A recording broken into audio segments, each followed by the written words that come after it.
सर्वेभ्यो नमो नमः। अतिशय संस्कृतम क्लासेज में आप सभी का स्वागत है। हम लोग व्याकरणात्मक टिप्पणी अभिज्ञान शाकुंतलम चतुर्थ अंक की पढ़ रहे हैं।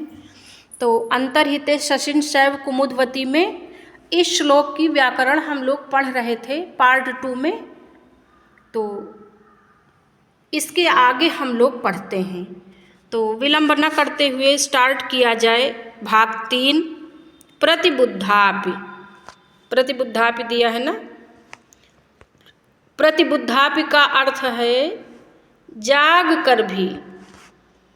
जाग कर भी यानी कि प्रति धन बुध धन कद धन टाप, ये इसकी व्याकरण है। ये कौन कह रहा है? प्रतिबुद्धापि किम करिष्यसि, कोई कह रहा है ना ऐसा। तो ये तो हमने वीडियो में पढ़ाया है, तो आप लोग कमेंट में हमें बताएं कि प्रतिबुद्धापि किम करिष्यामि किसने कहा। ये होमवर्क है, समझ लीजिए। फिर है विषय परांग मुखस्य। विषय परांग मुखस्य यानी विषयों से विमुख। विषयों से विमुख, विषय परांग मुखस्य, ये अनुसुईया कह रही हैं कि हम लोग तो विषयों से विमुख हैं। करणीय में अनियर प्रत्यय है। असत्य संदेह, झूठी प्रतिज्ञा वाले। लेख मात्र का अर्थ है यहाँ पर पत्र से, पत्र यानी कि लेटर। आपन्न सत्वाम, आपन्न सत्वाम का अर्थ है गर्भिणी। सत्वम आपन्ना, सत्वम आपन्ना तत्पुरुष समास। आपन्न सत्वाम में तत्पुरुष समास है। आपन्न सत्वाम कौन है? तो शकुंतला है। और ये कौन कह रहा है? अनुसुईया कह रही हैं। परिणीता, परि धन्नी धनकत धन टाप, आ पद धन कत प्रत्यय। तो आगे देखते हैं।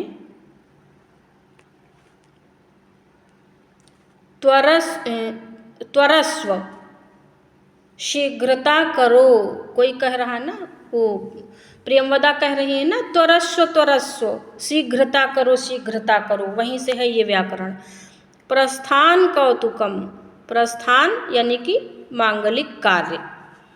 सुख शयित प्रच्छिका, सुखपूर्वक सोई की नहीं। इसका अर्थ बहुत पूछा जाता है, ये बहुत इम्पॉर्टेंट है। अर्थ बहुत पूछा जाता है। सुखेन शयितम, सुख शयितम, सुप्सुपा समास। कौन सा समास? सुप्सुपा समास। सुख सहित प्रक्षिका में सुप्सुपा समास है। और सुख सहित प्रक्षिका का अर्थ है सुखपूर्वक सोई की नहीं। तो ये कौन पूछ रहा है? ये प्रियंवदा पूछ रही हैं। ये प्रियंवदा पूछी थी शकुंतला से, और बता किसको रही हैं? अनुसुईया को बता रही हैं कि मैं ऐसा ऐसा पूछने गई थी। फिर है लज्जावनत मुखीम, लज्जा के कारण नीचे मुँह किए हुए। लज्जायाः अवनत मुखीम तत्पुरुष समास। लज्जा धन अवनत मुखीम दीर्घ संधि। देखिए, आप लोग जब किताब लेकर बैठकर पढ़ेंगे और हमारी वीडियो सुनेंगे तो आपको बड़ी आसानी से आपके दिमाग में बैठता हुआ चला जाएगा और आपको अच्छा लगेगा। तो इसी उद्देश्य से हमने वीडियो बनाई है। तो ध्यान से पढ़ें और हो सके तो पुस्तक लेकर पढ़ें तो आसानी रहेगी। सुख सहित धन प्रक्ष धन ऋल प्रत्यय स्त्रीलिंग में।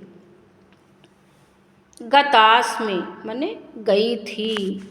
धूमाकुलित दृष्टेह, धुएं से व्याकुल दृष्टि वाले। धूमेन आकुलित, धूमेन आकुलितः दृष्टि यस्य तस्य बहुव्रीहि समास। तो धूमाकुलित दृष्टेह में कौन सा समास है? बहुव्रीहि समास। और दिष्ट्या पद का क्या अर्थ है? दिष्ट्या का अर्थ है सौभाग्य से। दिष्ट्या का अर्थ दृष्टि नहीं लगाना है, सौभाग्य से। ऐसे ही शब्दों के अर्थ पूछे जाते हैं और हम फंस जाते हैं। देखिए, ये बात हम बार बार कहते हैं कि टीजीटी का सिलेबस बहुत छोटा है, इसलिए एक एक शब्द पर बहुत अच्छे से पकड़ होनी चाहिए, क्योंकि एक एक शब्द पे बहुत बहुत प्रश्न बनाए जाते हैं। हम जितना ही संभावित प्रश्न और उनके उत्तर जान लेंगे, हमारे लिए परीक्षा उतनी ही आसान हो जाएगी। फिर है धूमाकुलित, धूम धन आकुलित, धूमाकुलित दीर्घ संधि। ऋषि रक्षिता, ऋषि भी रक्षिताम तत्पुरुष समास। ऋषि रक्षिता में कौन सा समास? तत्पुरुष समास। कौन सा? तत्पुरुष समास। फिर है सुशिष्य परिदत्ता, शोभनः शिष्यः सुशिष्यः तस्मै परिदत्ता। तो इसमें समास कौन सा है? समास है, ये देखिए, तत्पुरुष समास है। और केन का अर्थ किसने? ये तृतीया विभक्ति का है। किस विभक्ति का? तृतीया का है। फिर आगे देखते हैं हम लोग, ये श्लोक आ गया है, देखिए दिया है, ये चतुर्थ अंक का चौथा श्लोक है। अब हम लोग इसकी व्याकरण देखेंगे, तो एक बार श्लोक पढ़ लेते हैं। दुष्यन्तेन आहितं तेजो दधानं भूतये भुवः आवेहि तनयां ब्रह्मन् अग्निगर्भां समीमिव। दुष्यन्तेनाहितं तेजो दधानं भूतये भुवः आवेहि तनयां ब्रह्मन् अग्निगर्भां समीमिव। तो इस श्लोक में छंद कौन सा है? श्लोक कौन सा है? श्लोक वृत्तम। अब श्लोक वृत्तम का अर्थ हमने वीडियो में बताया था, तो इसे कमेंट में बताएं कि श्लोक छंद कौन सा छंद है इसे और कौन सा नाम इसका है। ठीक, तो अब इसकी व्याकरण देखते हैं। समीमिव, समी वृक्ष के समान। आहितम, आधन धाधन कत। तो आहितम में कौन सी धातु है? धा धातु है। ही धातु मत कर देना। कौन सी धातु? धा धातु है। प्रत्यय कौन सा है? कत प्रत्यय। और अर्थ क्या है? स्थापित। तो नेक्स्ट पेज में चला जाए तो है यहाँ पे एक शब्द आया है इस श्लोक में, भूतये भुवः। भूतये भुवः। तो भूतये का अर्थ है कल्याण और भुवः का अर्थ है पृथ्वी। पृथ्वी के कल्याण के लिए या संसार का कल्याण करने के लिए, संसार के कल्याण के लिए। फिर आगे यह संकेत करता है कि शकुंतला का पुत्र चक्रवर्ती सम्राट बनेगा। अग्निगर्भाम, अग्नि ही गर्भे यस्याह ताम बहुव्रीहि समास। आवेहि, अव आ ई लोट लकार मध्यम पुरुष एक वचन। आवेहि रूप कहाँ का है? लोट लकार मध्यम पुरुष एक वचन। तो ये नोट्स जो हमने तैयार किए हैं, ये हमारे हैंडमेड हैं। हमने अपने हाथों से बनाया है, तो कहीं कहीं पर लिखने में भी त्रुटि हो गई है, तो हमने कटिंग भी की है। तो आप लोगों को समझने में अगर असुविधा हो तो आप लोग हमसे कमेंट में स्क्रीनशॉट लेके हमें भेज सकते हैं और कमेंट में पूछ सकते हैं कि, या लिख के टाइप करके हमसे पूछ सकते हैं कि यहाँ पे आपने क्या लिखा है। क्योंकि अब हाथ से लिखे हैं तो हो सकता है कि समझने में असुविधा हो, लेकिन हमने मेहनत लिखने में बहुत की है। और ना समझ में आए तो कृपया पूछें, हम बताएंगे। फिर आगे देखते हैं, आवेहि हो गया। आवेहि में संधि भी देखते हैं, क्योंकि संधि भी पूछी जाती है। अवधन एहि आवेहि, अवधन एहि आवेहि कौन सी संधि है? पररूप संधि है। किस सूत्र से है? ओमांगोष्ठ से है। ठीक, अब पेपर थोड़ा सा टफ आता है ना, तो इसलिए हमारी पकड़ अच्छी होनी चाहिए। आवे ही में पररूप संधि है ओमांगोश्च सूत्र से। इस श्लोक में मार्ग नामक गर्भ संधि अंग है। गर्भ संधि का एक अंग है, तो मार्ग नामक गर्भ संधि अंग है, क्योंकि यहाँ पर वास्तविक बात का प्रकाशन है। वास्तविक बात का प्रकाशन किया है ना। और समीम्यु में उपमा अलंकार है। इस श्लोक में समीम्यु शब्द का प्रयोग हुआ है ना, तो उपमा अलंकार है। छंद श्लोक है जिसको अनुष्टुप कहते हैं। अभी हमने बताया था ना कि श्लोक छंद का अन्य नाम क्या है, तो अनुष्टुप है। आश्लिष्य आलिंगन करके, आश्लिष त्वाधन ल्यप प्रत्यय।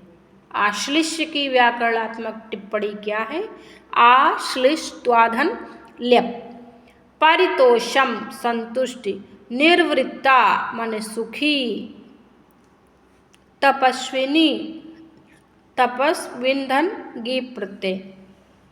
फिर है इत्युत्कंठा, इसमें संधि कौन सी है? यण संधि है। इति धन उत्कंठा, इत्युत्कंठा, इति धन उत्कंठा, उत्कंठा। फिर आगे देखा जाए, विनोदयिष्यावः, ऋड लकार उत्तम पुरुष द्विवचन, विनोदयिष्यावः। तो व्याकरण तो बिल्कुल एकदम समझ लीजिए कि आपको साहित्य की व्याकरण सोते सोते भी पूछा जाए तो आनी चाहिए, क्योंकि यही चीज़ें हमें सिलेक्शन से बाहर करती हैं।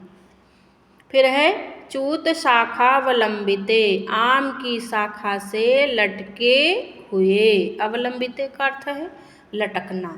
और नारिकेल समुद्ग के, नारियल के डिब्बे या दोने में, पुटक कहते हैं उस दोने को, पुटक भी कहते हैं, चाहे समुदक कहें।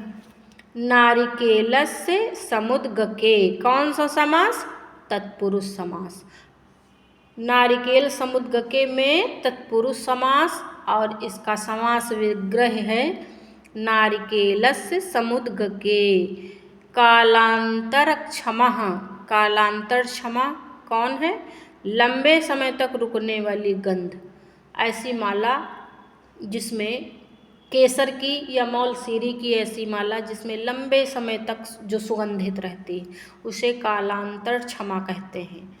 फिर है गोरोचना, गाय के मूत्र से तैयार की जाती है या पीले रंग की होती है। ये सारी बातें हम पुस्तक पढ़ाते समय आपको बताए हैं, लेकिन हमने सोचा कि जब आपको नोट्स दे देंगे तो आपके जो थोड़े बहुत कन्फ्यूजन बचे हैं वो भी दूर हो जाएंगे, तो ये सोचकर हमने ऐसा किया। शारंगरो मिश्राह, ये भी बहुत इम्पॉर्टेंट है, बहुत ज़्यादा। एक बार तो सारंगरव नाम ही पूछ लिया गया था, चारों ऑप्शन में 3 में गलत था, 1 में सही था। पूछा था कौन सा सही है, तो भाई ये भी देखते चलना, आयोग के मूड का कोई ठिकाना नहीं है, क्या पूछे। सारंगरवेण मिश्राह तत्पुरुष समास। सारंगरव मिश्रा में कौन सा समास? तत्पुरुष समास। मिश्र शब्द का प्रयोग पूज्य अर्थ में भी होता है। फिर है, ये तो पहली इसकी व्याख्या हुई, सारंगरवेण मिश्रा तत्पुरुष समास। सारंगरवः प्रधानम पूज्यो वा येषां ते सारंगरव मिश्राः। दूसरा इसका विग्रह, हमने बताया था कि समास विग्रह के आधार पर बदल जाया करते हैं, तो आपको पेपर में अपने विधिवत देखना होगा कि विग्रह किस आधार पे किया गया है। अब सारंगरव मिश्रा में अगर विग्रह रहेगा सारंगरवेण मिश्रा, तो क्या करेंगे? तत्पुरुष समास करेंगे। लेकिन सारंगरवः प्रधानम पूज्यो वा येषां ते सारंगरव मिश्राः, तब क्या करेंगे? नित्य समास करेंगे, और इसीलिए ये शब्द इम्पॉर्टेंट हो जाता है। ठीक। शब्दायन्ते, शब्दम करोति शब्दायन्ते, शब्दम करोति शब्दायन्ते। ठीक, तो आगे चला जाए। शिखा मज्जिता, शिखा मज्जिता का अर्थ है सिर से नहाई हुई। तो शिखा मज्जिता कौन है? शकुंतला है। ससुराल जाना है ना, इसलिए शिखा मज्जिता हुई है, सिर से स्नान किया है। ठीक, शिखा माने चोटी होता है ना, चोटी सिर में होता है, इसलिए शिखा मज्जिता कहा गया। जाते बेटी, लभस्व लोट लकार मध्यम पुरुष एक वचन। फिर है वीर प्रसविनी, वीरम प्रसूते इति वीर प्रसविनी, वीर पुत्र को जन्म देने वाली। वीर प्रसु इन, यहाँ पर ताच्छील्य अर्थ में इन प्रत्यय है। वीर प्रसविनी में इन प्रत्यय किस अर्थ में? तो ताच्छील्य अर्थ में है। ठीक, मज्जनम पद का क्या अर्थ है? स्नान। सखी मंडनम भविष्यति, सखियों द्वारा श्रृंगार, सखियों के द्वारा श्रृंगार करना ना। फिर है वाष्पम, यहाँ पर हमने वाष्पम लिखा है ना, वा नहीं होगा, बा होगा। आप पुस्तक में देखेंगे हर जगह वाष्पम लिखा है, वाष्प नहीं लिखा है। बाष्प माने आंसू होता है। आप कपिल देव द्विवेदी की पुस्तक देखिए, वहाँ पर आंसू के लिए बाष्प शब्द आया है। तो यहाँ पर वा के स्थान पर बा होगा, वा के स्थान पर। प्रमृज्य माने पोंछ कर, प्रमृज्य पोंछ कर। फिर है आभरणार्ह, आभूषणों के योग्य। रोदितुम, रुद्धन तुमुन। प्रमृज्य, प्रामृज त्वाधन ल्यप प्रत्यय। प्रमृज्य की व्याकरणात्मक टिप्पणी, प्रा उपसर्ग है, मृज धातु है, त्वा और ल्यप प्रत्यय है। ठीक, प्रमृज्य में मृज धातु है, ये इम्पॉर्टेंट है ये। फिर आगे देखा जाए,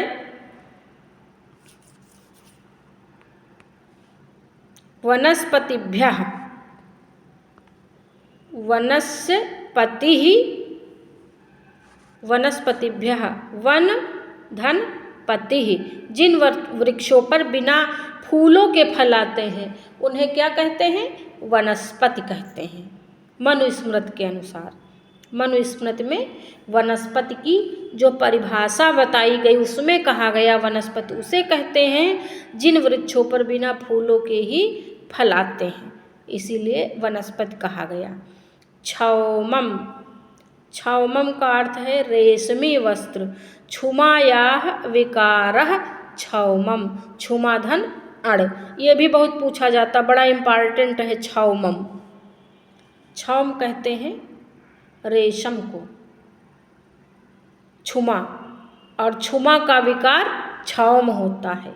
वही रेशमी वस्त्र उससे बना है, इसलिए रेशमी वस्त्र कहा गया। इंदु पांडु, चंद्रमा के तुल्य श्वेत। इंद पांडु में पांडु शब्द का क्या अर्थ है? श्वेत, पीला नहीं, श्वेत। इंदुवत पांडु कर्मधारय समास। इंदु पांडु में पांडु का अर्थ श्वेत है। इंदु पांडु का विग्रह है इंदुवत पांडु, और समास है कर्मधारय। मांगल्यम, मंगलम यु मांगलम, यहाँ स्वार्थ में अण प्रत्यय है।